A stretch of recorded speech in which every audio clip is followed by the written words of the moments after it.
This episode of the Wayang Crew Podcast is brought to you by Times Cineplex.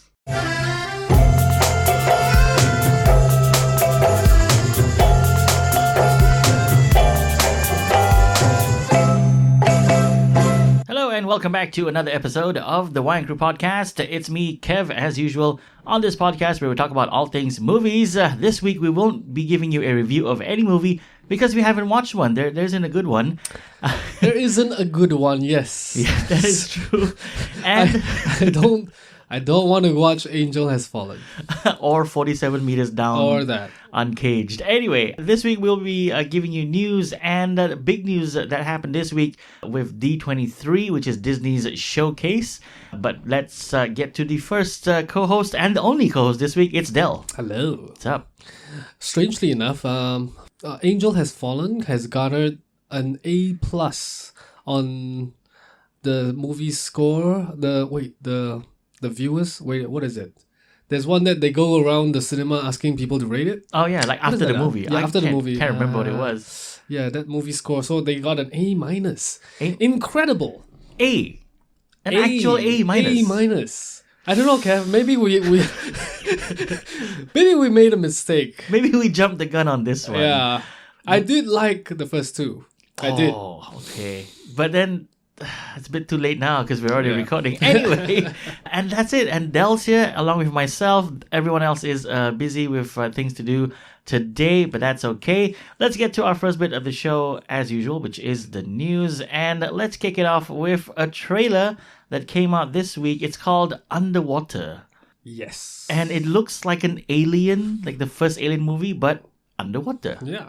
They're drilling apparently. Mm-hmm. It's the bottom of I think the Marianas Trench, which is the deepest part of Earth, 7 miles down, and it stars Kristen Stewart, T.J. Miller, Vincent Cassell, Jessica Henwick, and a whole slew of other names. And yeah, like I said, this is an alien movie. Yeah, but in another way, it also is like Meg, because they went really deep and then they found the megalodon. But I'm hoping that this is more of a monster rather than an alien. It does look scary. Yes. Yeah. So I really like these sci-fi horror flicks like Alien and Sunshine and Event Horizon, all these things, and this has that kind of feel. So I'm excited. From the trailer, you don't see the monster or whatever it is that's hunting them, but it does kind of look like a giant squid. It has tentacles, like they get pulled. It's attracted to light, so it's possibly one of these, like you said, like a Meg kind of situation where they unearth this thing and it hunts them. So okay, there you go. That's coming out later on this year. No, sorry, January 2020. So the end of this year.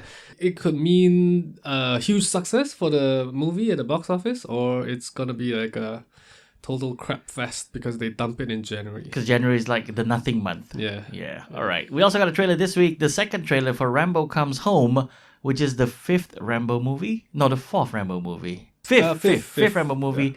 Yeah. We get a bit more of the story. He's back. He's retired. He's tending to his horses. And then his niece, the closest relative that he has, gets involved in this thing where she's kidnapped and he has to get her back. That's the whole story. That's the whole story. From the first trailer, that's the whole story. This trailer is the whole story. I think that's the whole story. This is just going to be an action-packed movie and heads getting blown off. That kind of thing. Again, this is Taken, but with Sylvester Stallone. And with heads getting blown off. Yes. All right. Sure. I don't know. It's the last Rambo movie. I wasn't impressed. It was just the ridiculousness of shooting an arrow and the head explodes. So I'm not looking forward to this. That's coming out next month, September. Yeah, okay. We also got a second trailer for Brad Pitt's new movie that's coming out called Ad Astra. This looks interesting. Yeah. There seems to be battle scenes on the moon with like moon rovers, and then he ends up going to Mars. It's something to do with, I think, antimatter and how his father is involved somehow, presumed to be dead or disappeared. And then he may be alive. Tommy Lee Jones, who plays Brad Pitt's father in this movie, seems to be alive still. It looks that way, I guess. But then when you compare it to Rambo, You can sum up the whole story in one sentence for Rambo, but this one is like we don't know what the plot is still. There's a lot going on. Yeah, and it's very unclear at the moment what he is going to Mars for, and where did his father go, and what's he trying to? Is he trying to fill the father's shoes? I don't know. It seems like he's being sent by like NASA to look for the father's research, and then maybe he finds out actually my dad's still alive. It seems that way. Yeah, we'll only know when we see it.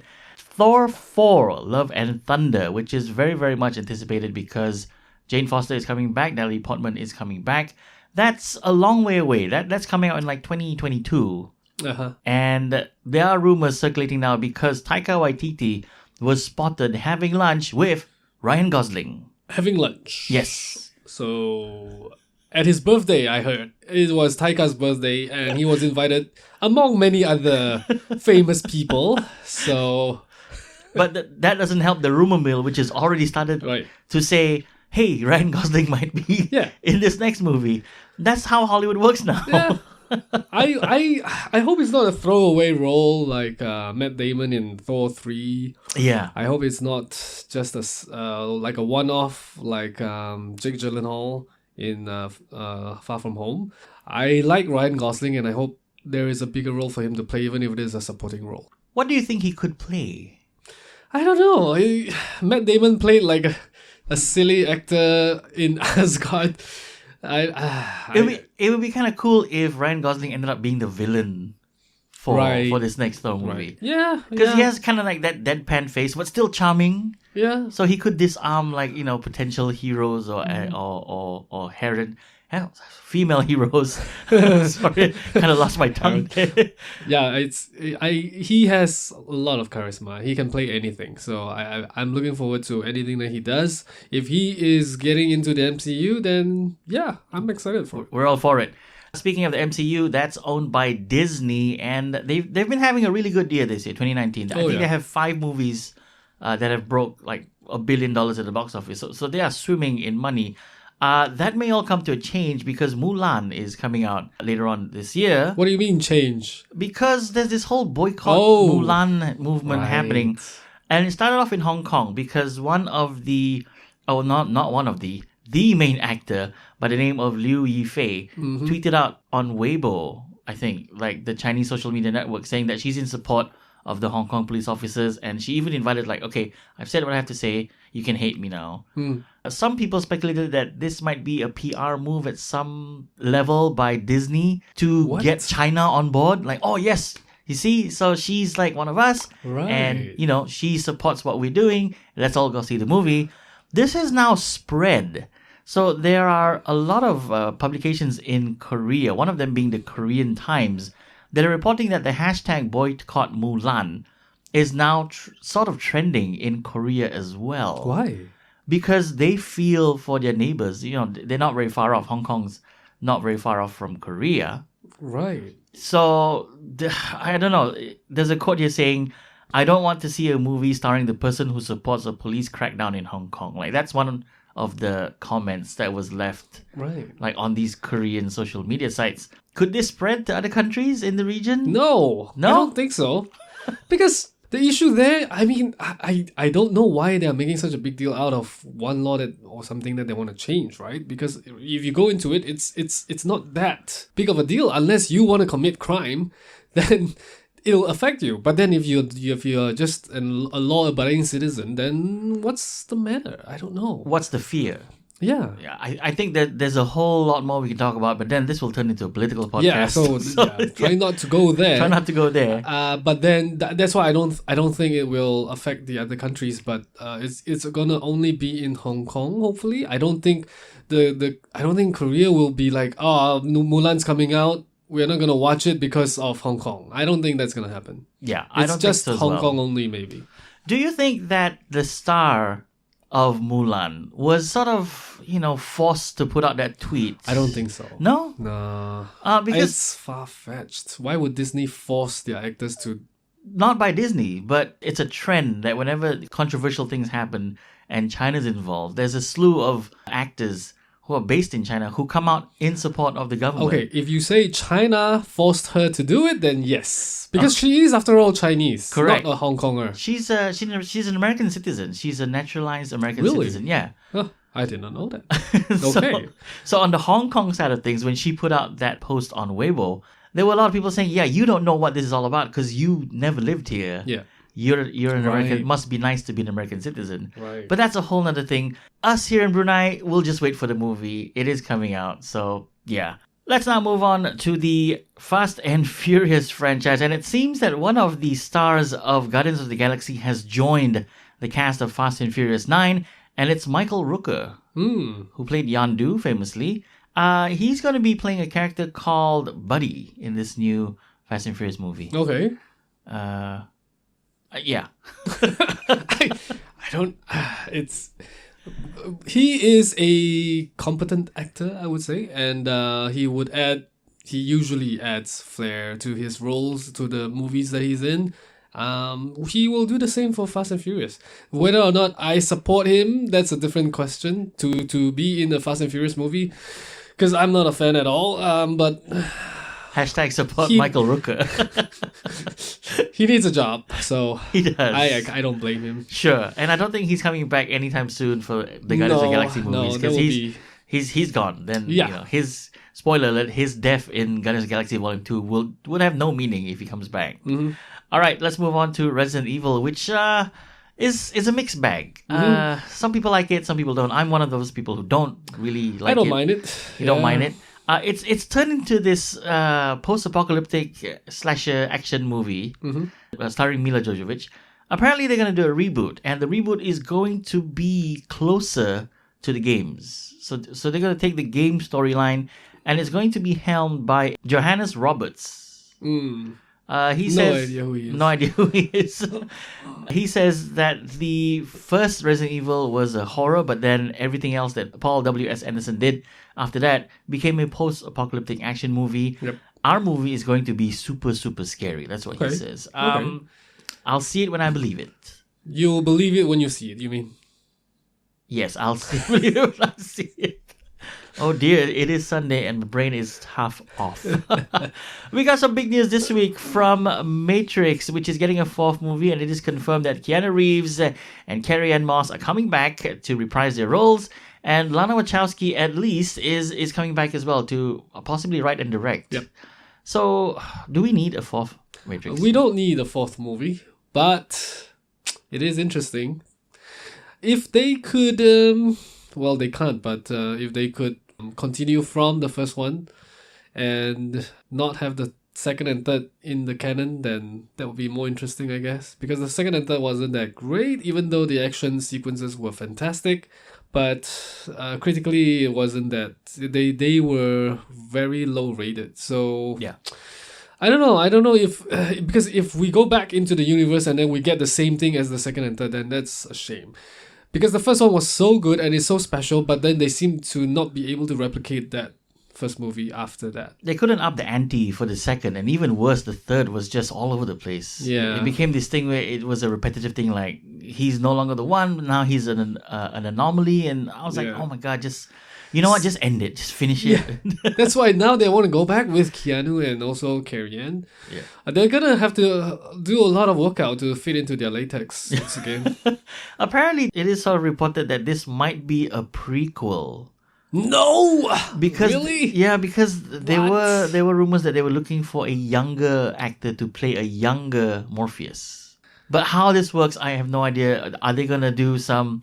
age reduction tech on the both of them? I have why no not idea. why not do it for all three? Yeah, exactly. It doesn't make any sense. Doesn't make sense. Anyway, last week we talked about Black Panther 2 and how Martin Freeman says he doesn't know when it's going to start. He just knows that he's in it. And you said he knows. He knows. He has to shoot it. There you go. It has been revealed. He came out and said that it might be in 2021 when we're making the next Black Panther movie. That's all I know.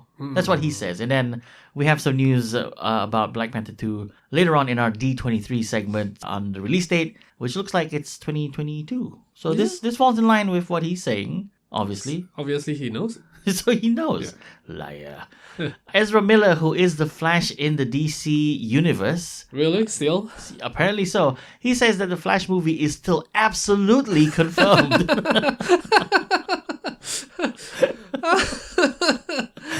Oh man, that is so funny. After how many directors, how many attempts, how many scripts, he even tried writing his own script. That didn't work out. And they threw it out. It's like, no, this is not good enough. But he says, don't worry, it is happening. Sure. Just not with him, maybe. By all indications, it does sort of point to him being in it. Yeah, they are getting rid of the original Justice League one by one. Batman's gone. Henry Cavill may not come back. I don't know why they would want to keep Ezra Miller. So because he only had one movie. he had that one movie. He had the one movie. Sticking with DC, the DC universe, Aquaman himself came out and said the Snyder Cut of Justice League actually exists because he's seen it. And I'm just like, you know what? Whatever, man. Whatever. Like, it's the studio, sure, they would put all the money into create all the post-production and then scrape the whole thing. Not release it at all. Not for anyone to see. It doesn't make any sense. We're going to leave the DC universe at that. This morning, just hot off the press, we got a Breaking Bad movie trailer. And this was in line with what Bob Odenkirk said, that the movie has already been shot. And it was shot in secret. Like, nobody really knew it was happening. Netflix kept a really tight lid on this movie. But we got a trailer this morning. And it's just a very short trailer. It's just a guy, I can't remember who his name is. He's sitting in an interrogation room and he's talking about, I really don't know where he is. Even if I did, he's been through so much, I would not give him up to you. I would not give Jesse Pinkman up. And then we see the title credits. It's called El Camino, and it's a Breaking Bad movie brought to us by Netflix. I'm not surprised they are able to keep this a secret while shooting because no one famous is in it. Well, who? I mean, yeah, sure.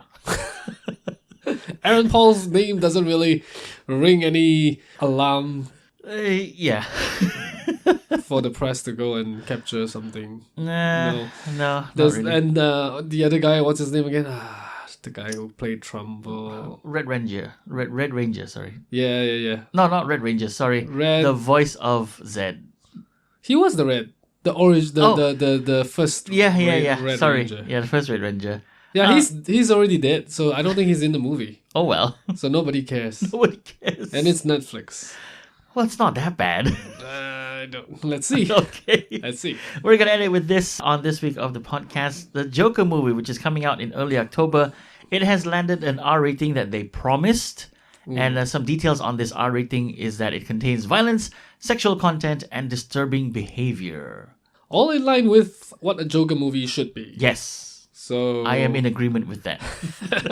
It should be. It should be R. It should be R because he has to do things that would give him an R rating, would give the movie an R rating. And it seems that what they've been promising has come to fruition. And congratulations, it's an R-rated movie, which kind of makes me a little bit nervous because being an R-rated movie, I'm not so sure if we will show the full length of the movie here. We might get some cuts. Definitely. Oh, man. Anyway, so that's the news this week on the Wayang Crew Podcast. Do let us know what you think of the news or if you have any news in our contact links down below. And this week's topic is D23. So let's get to that. Disney, as usual, has made this one of their showcase events where they give everything out. We've held a lot of stuff during Comic-Con 2019 in July. And now everything is out of the bag. We spoke about Black Panther 2. And the release date for this movie is apparently May 6th of 2022. And it falls in line with what Martin Freeman was saying, which was they were going to start production next year, 2021. Yeah, sure, I guess so. Are we excited for this? Yep, why not? Martin Freeman coming back is also a good thing. I really liked his humor, the humor that he brought. The first Black Panther. Yeah.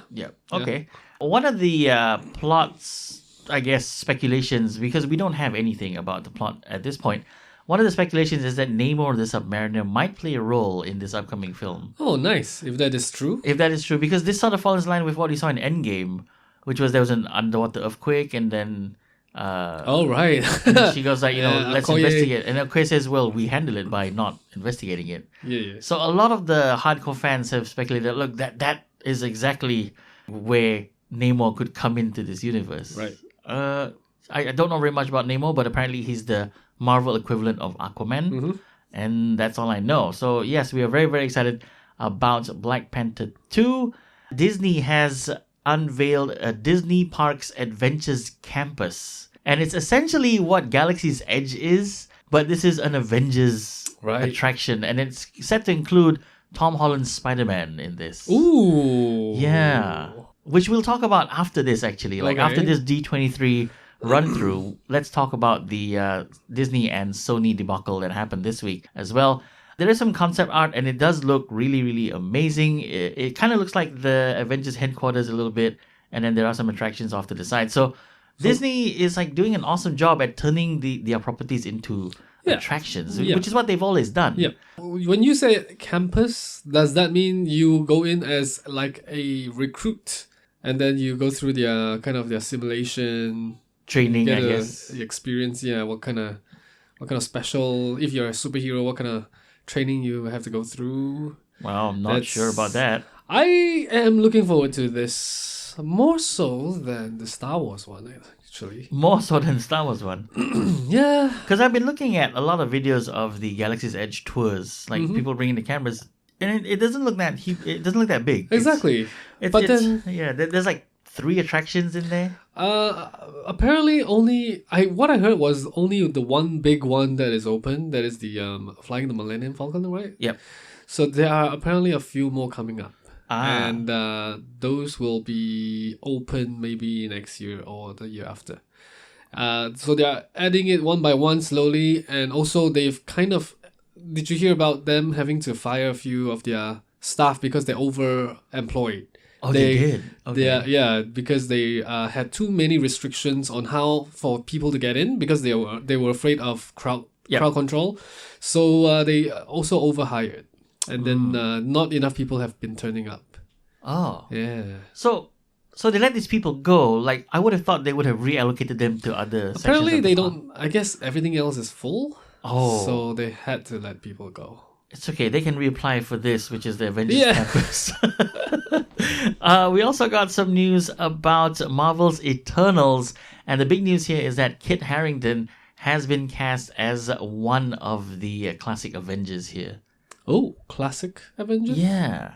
I'm not very sure.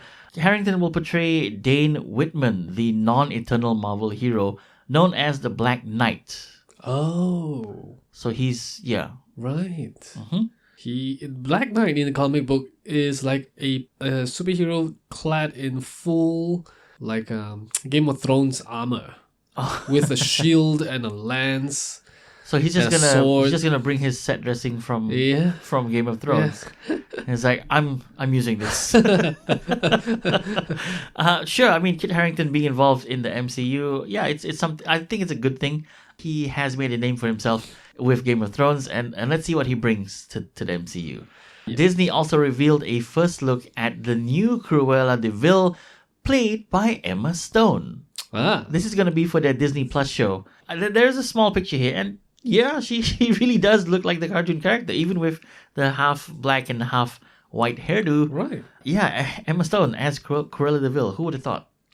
Who would have thought? She's such a pleasant, nice, sweet-looking, lady. Funny, giggly person. Yeah. Going to be playing someone who wants the hides of Dalmatians. Dalmatian puppies.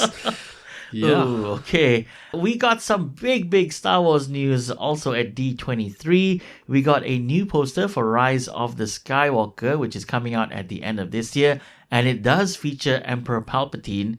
Very, very good stuff here. What do you think of this poster? Because it's the classic good versus evil in the foreground, and then in the background, you have the overseeing eye of Emperor Palpatine. Boo! Why boo? I don't want Palpatine in this movie. You don't want Palpatine in this movie. I don't want him to be back to life. I hope he's dead and he's just back as a Force Ghost or something. As a Force Ghost. As a very compelling Force Ghost. Yeah, like, I just don't want to have him brought back to life for this movie. Because he's dead. He's been dead for so many years, and why suddenly come back? I don't get it. But the poster, okay, fine. I mean, it looks fine. Okay. Yeah. Sure. And finally, from D23, another huge bit of news here is that there is a shocking teaser shown at D23 for Star Wars The Rise of Skywalker, and it shows Rey clad in a black hoodie and wielding a red double-bladed lightsaber. Really? Yeah. Is that official? Apparently, yeah. Footage revealed at D23 Expo in Anaheim, California showed Rey in a dark hood and wielding a red double-bladed lightsaber, reminiscent of the one Darth Maul used in Star Wars. So she's going to the dark side? I don't think so. I think it's a misfire. Misdirect. Yeah, it's a misdirect, or it could even just be like a flash of like, this is what you could be. Yeah. Because the Emperor he's very influential. He could give her visions of, come over to the dark side and haha. From his grave, right? From his grave. Yes, from his grave, from his side of the Force. Okay. So I'm very, very excited about this Star Wars movie that's coming out December 20th. We're probably getting it a little bit earlier here in Brunei. Yeah, so that sort of covers everything at D23. I mean, newsworthy. Another bit of news, not really in our forte, is that Jon Favreau, Ming-Na Wen, and Robert Downey Jr. have been inducted into Disney Legends now. So they have like their handprints and cast in cement, and that's a whole other thing. As well as Christina Aguilera. Oh yes, yeah, sure. Yeah. At this D23? Yeah. Okay, but she was the first to go on stage, and then followed by Robert Downey, and then Ming-Na Wen and Jon Favreau. Yeah. Jon Favreau and then Ming-Na Wen. Sure, but then it doesn't really fall under our... No, it doesn't. All right, so that's all the news that came out of D23 that we think is noteworthy. Do let us know what you think. And as a bonus for this episode, since it's just the two of us, let's talk about this debacle between Disney and Sony with regards to Spider-Man, and how at one point this week, like on a Tuesday morning, we got the news that the deal's over. Spider-Man is going back to Sony. That's it. Marvel not going to be able to use them anymore. Okay, coming from a business point of view, both Sony and Disney have the right to demand what they demanded. Disney wanted to co-finance 50-50 and then earn 50-50 as well, which I think is fair. Yeah. But Sony is saying they don't want to have that kind of a big cut from their profits. They want to keep the original deal of a 5% first dollar on the first day. Yeah, first day takings. But then Marvel would still retain merchandising rights. Yes. Yeah. So I've never thought that this deal would go to a second life.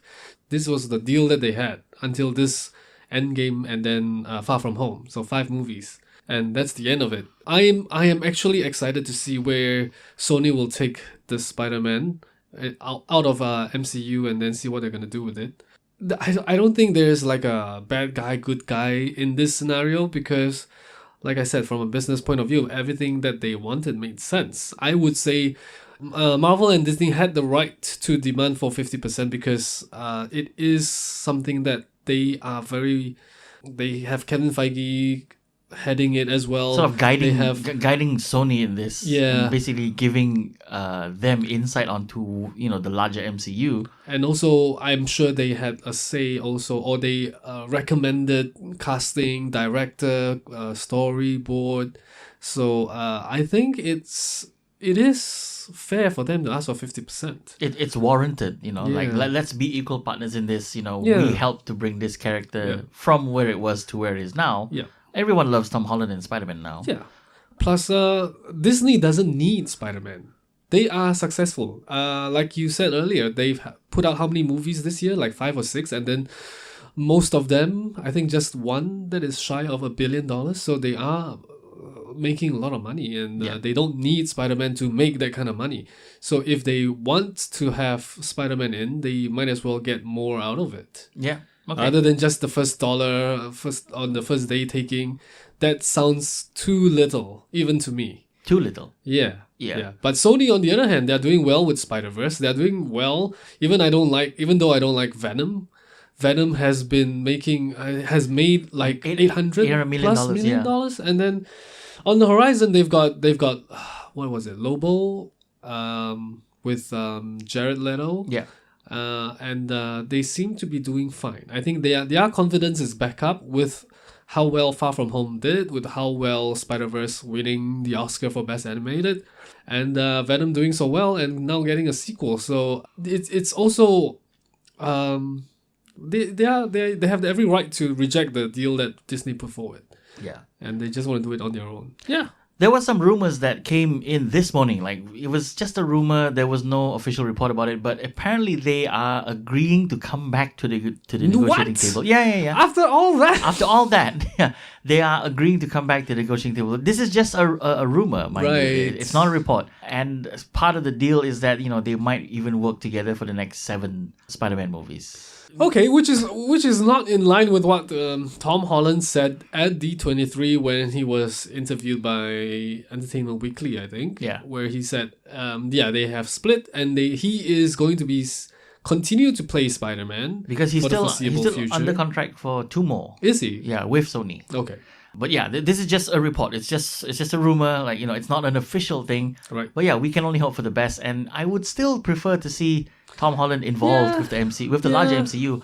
Although with things changing and Phase 4 coming in, I don't really see how he would fit in. Right? Yeah, that's true. Yeah, until the next Avengers movie come out. Yep. Where then they can include Spider-Man back. But for the next 2 to 3 years, they don't need Spider-Man. That is true. All right, so let us know what you guys think of this whole debacle with Disney and Sony with regards to the Spider-Man franchise and, of course, the rights to Spider-Man. This is such big news that it even made headlines in the financial news. Right. Because there's so much money involved in this. And with that, let's bring it to our final bit of the show, which is... Oi, apa liat-liat? Apa liat-liat? Hoi, 看什么看? Apa liat-liat? Apa liat-liat? 你看什么看? Apa liat-liat? See what see? Xiao liao. Yep, it's Upper Liat Liat, and it's what else we've been watching besides, nothing this week. What did you check out, Del? I went back to watch Crazy Stupid Love. To see Ryan Gosling in full charisma, in full manliness, and Steve Carell teaching Steve Carell how to be a man or something like that. Like get back on his feet to start dating again. Yeah.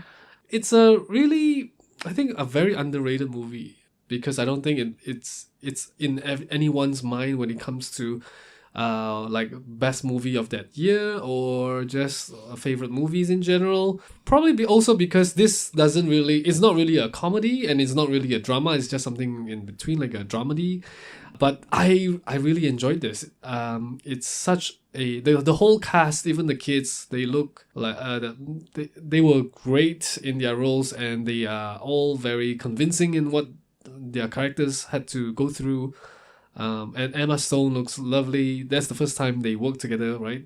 And Ryan Gosling, and this movie also led to them working together in La La Land because Emma Stone requested for Ryan Gosling. Yeah, I really like this movie. It's I think it should go down as a classic. And I remember this movie very well because it is genuinely funny. Like there's some really funny scenes in there of Steve Carell just having 2 left feet and not knowing what is what anymore because he's been out of the dating game for so long. Yeah. And you have Ryan Gosling's character just showing him the ropes again. All right. Aunt May was also in this movie. Oh, really? Aunt May was the Marissa Tomei. Yeah, Marissa Tomei. Yes. Okay. Yeah. I recall that now. Yeah. Okay. This week I checked out a movie called Driven. I'm not sure if you saw it. It's not yet. It's okay. It is the true story of John DeLorean, the guy who tried to start off his DeLorean car company, and the desperate steps he took to try and save it. Right. So one of Jason Sudeikis, right? Yeah, Jason Sudeikis stars in this. And Jason Sudeikis is of course, we've seen him in so many things, and he just plays that guy who he always usually plays. And he is someone who is under witness protection, and he's being leveraged by the FBI to give up these people who deal in drugs, because we have you now. If you don't, we'll take you out of witness protection and then we'll prosecute you. So he has to make the tough choice, and he gave up John DeLorean. Okay. And apparently this is a true story. I wouldn't say it's a repeat viewing kind of movie, but it's worth a watch. Okay. For once. And that's it. I've also been watching this series on Netflix. It's a 10-episode series, and it's called Hyperdrive. And it's produced by Charlize Theron.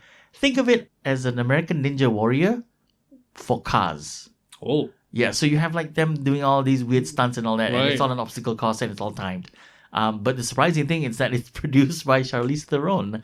Did she appear in any of the episodes? She appeared in one of the episodes because there was a South African participant, this young girl who is one of the top drivers in South Africa.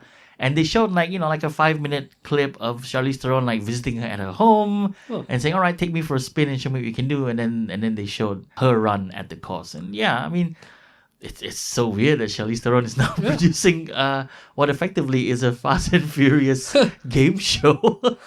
So that's it. That's what we've been watching this week on the Wayang Crew Podcast. Next week, we might bring you a movie review.